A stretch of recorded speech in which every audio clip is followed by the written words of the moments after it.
What up, friends? So welcome to another YouTube video. This one, I'm just going to be speaking in front of the camera, yapping my mouth, giving you guys the Ecom frameworks that work in 2025. I have a list of questions here. Shout out to Trey who sent me a DM on Instagram. And I think these questions are relatable to anyone who wants to start Ecom in 2025. Do it the right way. You know, I hate these fake gurus on YouTube, on X that promote all this junk information. So I'm just gonna speak in front of the camera and I'm gonna tell you guys exactly what I've done in the past, what I'm currently doing with my brand. If that could help you guys, then thumbs up for me and for you. So the first thing is Ecom a viable model for 2025? The answer is yes. I think Ecom is not going anywhere. I think Ecom got harder from when I started in 2017, 2018. I think it's definitely a higher barrier to entry because there's a lot of moving parts. There's a lot of stuff that you need to invest in. But does it work? Of course it works. This week, we just saw Hailey Bieber. Mind you, it is Hailey Bieber, but she got bought out from e.l.f. Beauty for $1 billion. So it's just the scale of how much money is circulating in Ecom, right? Whether it's private equity buying Ecoms, whether it's other groups that are buying Ecoms, whether it's just consumers spending on products, it just keeps going up and up and up. And I think it's a great business model to get into. I think you learn a lot of different parts from operations, from hiring, from marketing, from ads, from content, from creators, from logistics to all sorts of different things that you need to do in Ecom. And I think it's definitely a very good model.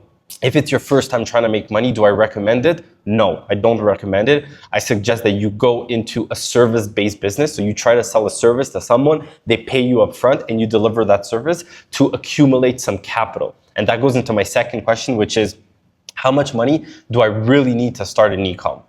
2025, I think you need at least $20,000 to $30,000 to start Ecom. I think doing it with less than that is very difficult because of all the different expenses that come up. So what I'm going to do, just so I have the expenses that come up, a lot of people, a lot of these gurus, they just tell you like, oh, domain, 12 bucks, Shopify, $1. But like, no. There's a lot more that gets into it. Obviously, there's domain. So I'm just going to write that as $12. There's Shopify. There's $1. But there's a bunch of apps that you probably need at the start. You don't need a ton, but you still need some apps. And that probably will run you about $40 per month. Okay? Then there's product samples.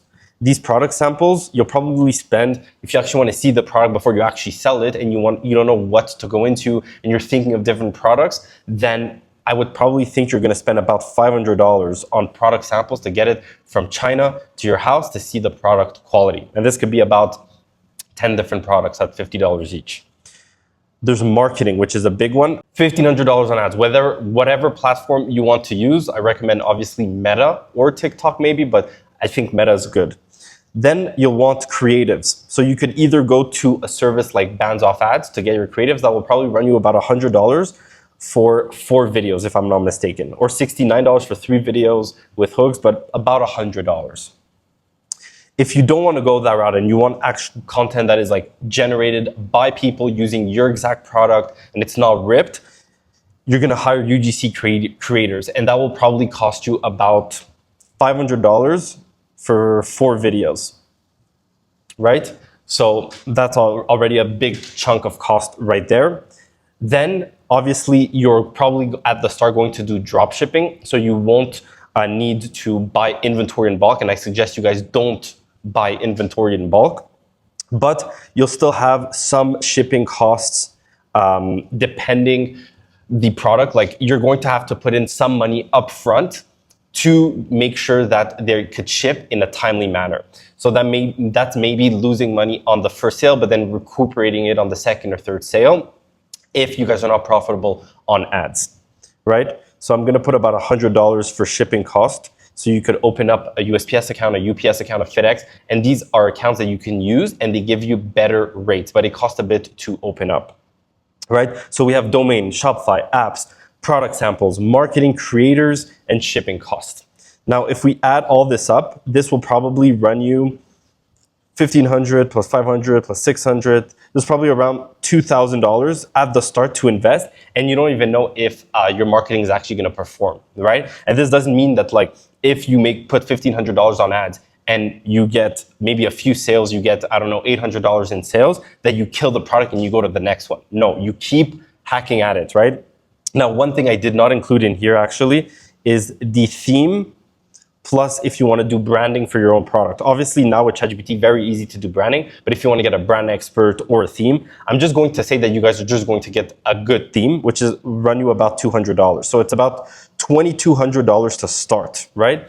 Now, if you guys don't have enough capital, enough cash flow to sustain this, even if you make sales and you get a 2x, it'll be very hard for you to continue spending on ads because you won't have enough margin to actually continue and use capital. You're probably gonna have to use a credit card or go into debt, right? So this is why I think 20 to 30K gives you enough breathing room to really open up a brand, to start scaling, to start very well with the product that you have, to have content on the organic channels, whether it's on TikTok or on Instagram, to really do it well, 20K.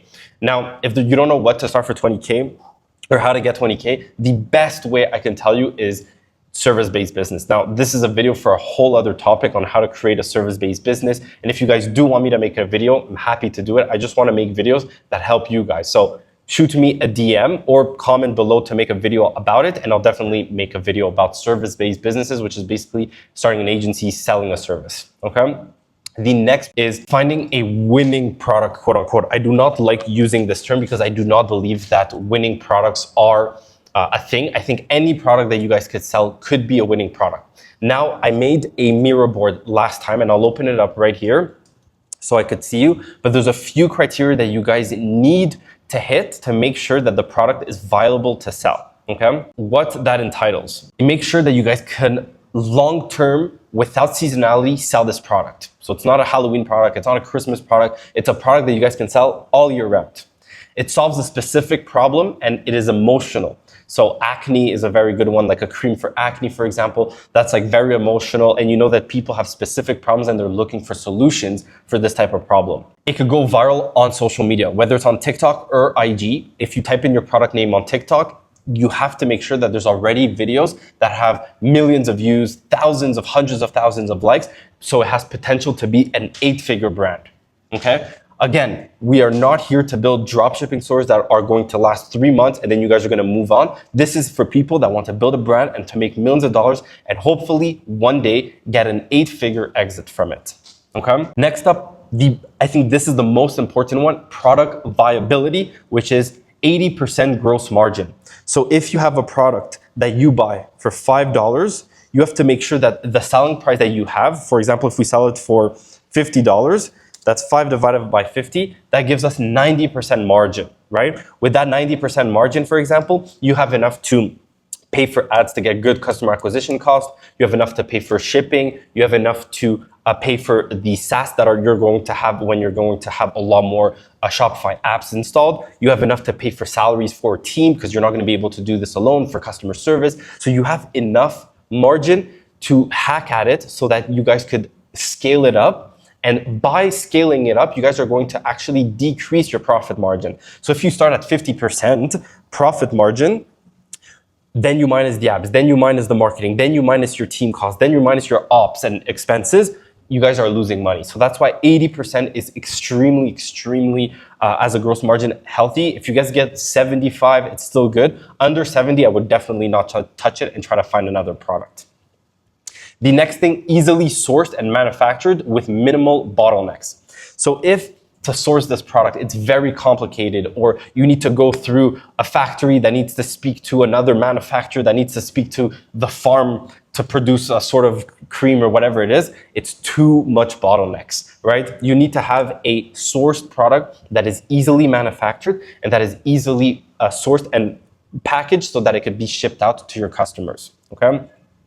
Next up, depending if you guys want to play like the high ticket sales on Shopify, which I don't know anything about, I suggest to have a small, lightweight, and easy to ship product. So if your thing is like 25 kilos, it's going to cost you a lot to ship out, right? Obviously, you can make it back from when you are selling it at a on Facebook ads. You could really like push up the price, so it's a higher customer acquisition cost. But if you sell for $1,000, it's fine.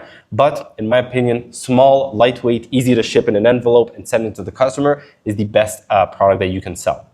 Next up, compliance and regulation. Make sure it's not black hat. Make sure it's not even gray hat. Like it's straight good. Like you're not going to get hit with like these DMCAs or whatever it's called. You're making sure that like it's the product that you're selling, that it's not going to give rashes to anyone. It's not a shit product and it's compliant with everything that you're doing.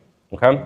And then the next one, I'm going to hit on two of them. The first one, marketing and creators. It has to be suitable for like when you send it, there's like a wow factor. So like if I showed you on my last video, there's like a skin mask that there's a company that doing, and it's like glowing. It's like a wow factor. So it's suitable for like really like strong emotional hooks and very, very weird hooks. So it's like very good for marketing and creators.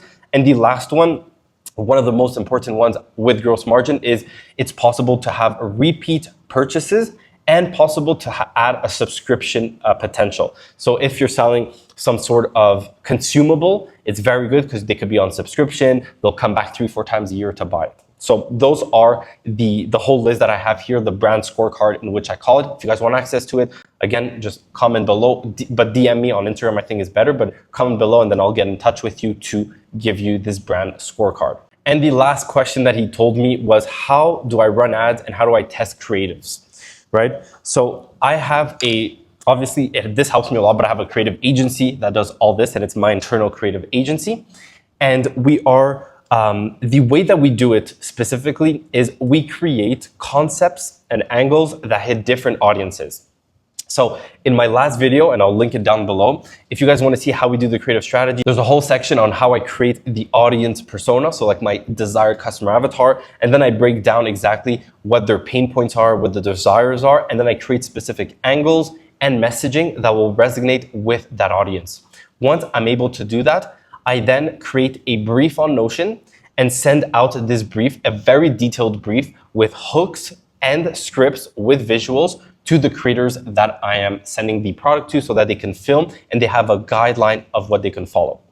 Now, the best way that I could tell you guys, if you guys don't want to do this whole thing and just want to get content back, is emailing creators through these various platforms. If you guys want a lot of creators, happy for you guys to be able to join my community and you guys could get all the creators. We have over 2,000 creators in there and a lot of them are looking for work. But what you can do is go into communities like this, find creators that want to promote your product, send them a product for free in exchange for a product testimonial. And what this is going to do, they're literally just going to take the product, speak about the problems and the solution of what that product gave to them, maybe a bit of the benefits and the features, and then you'll run that exact video on Facebook ads. Now, you could take that raw video that they send you and you could clip it, right? You could clip it into 3 different videos with 3 different hooks, with one of them trending song, with one of them like AI voiceover, and the other one is just like the organic video. And you'll run those 3 creatives in one ad set, ABO, $50 a day, broad targeting, and you'll target and you'll see who resonates most with that audience. But very important that you guys speak with one ad set is one concept, one angle. So if you're speaking about natural benefits of the product, that will be one specific ad set. If you're speaking about sustainability for environment, I don't know, that will be a second ad set. If you're speaking about anti-aging, that will be a third ad set, right? And you'll try to send out as many products to creators as possible without them charging for videos. You'll just ask them, hey, I'm willing to give you a product in exchange for a quick 30-second video testimonial of my product. And you'll use that content to test different angles, different messaging, and whatever wins, you will double down and hire actual UGC creators with that exact messaging. Now, I'll do a whole creative strategy and creative breakdown on the next video that I will be posting later this week. And I'll show you guys how to do it. But these are the most important things that you guys need to know. This is like the no BS structure. I just tried to yap in front of the camera and give you guys my honest feedback, my honest opinion on how to build a brand in 2025. Now, if you like this video, just like and comment. That helps me a ton to make more videos and I get more ideas on what to actually show you guys in terms of videos. But shout out to that guy who messaged me on IGDM with these questions. I thought I would make a whole video on it, okay? So I'll see you guys on the next video. This week, I'll come up with the creative strategy and I'll have a lot of different vlogs because I'm going on a road trip in the desert of Colombia. So that will be very, very fun with my childhood best friend. So we're gonna meet up in Cali, Colombia, and we are going to go on a road trip. So I'll for sure keep you guys updated and I'll bring you guys along. Cheers.